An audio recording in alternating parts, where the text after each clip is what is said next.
Hi everyone, welcome to English Lessons with inlingua Vancouver. My name is Graeme. I'm a teacher here at inlingua, and today I'd like to talk to you a little bit about the second conditional.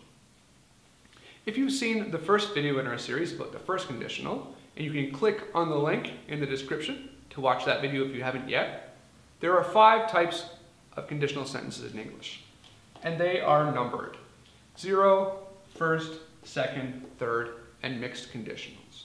They refer to different times and possibilities. So before I talked a little bit about the first, but today let's talk about the second conditional. When do we use the second conditional? Second conditional is used to refer to future events that we describe as being unreal. So things that probably won't happen, things that are unlikely. So imagine winning the lottery. Imagine your friend asks you, what would you do if you won $1 million?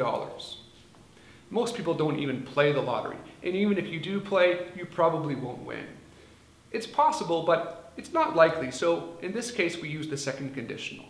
What would you do if you won $1 million? The answer would follow one of these forms. The structure goes if, simple past, comma, subject, would, and the base verb. So imagine, if I won $1 million, I would travel around the world. If I won, notice that that's in the past, $1 million, the verb here is would, travel, there's the base verb, around the world. If I won $1 million, I would travel around the world. There's another possibility. We start exactly the same way. If I won $1 million, comma. Here we have I wouldn't stay in Vancouver. Wouldn't is the negative form of would.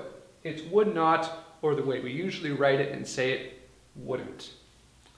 If I won $1 million, I wouldn't stay in Vancouver. Now, just like with the first conditional, there's some flexibility in how we write or say these sentences.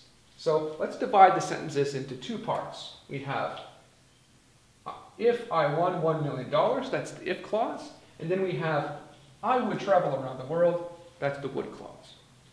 Can we begin the sentence with this part?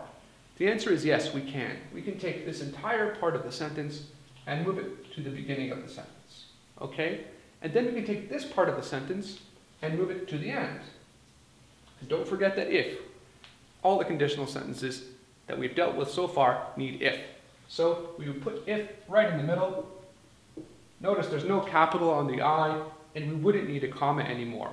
So the sentence would say, I would travel around the world if I won $1 million. The same with the negative wouldn't. We would take this entire clause, move it to the beginning of the sentence, take this one, all the way from the beginning, move it to the end, and don't forget your if. The if goes in the middle, just like with the first one. If, no capital letter, right? So, I wouldn't stay in Vancouver if I won $1 million. I wouldn't stay in Vancouver if I won $1 million. Exactly the same meaning, just with a slightly different order. Okay, now please leave your examples of a second conditional sentence in the comments below. If you have any questions, maybe people can respond and give their own ideas. Okay, thanks for watching. I hope to see you again in future videos, and don't forget to subscribe to our channel. Thanks, bye-bye.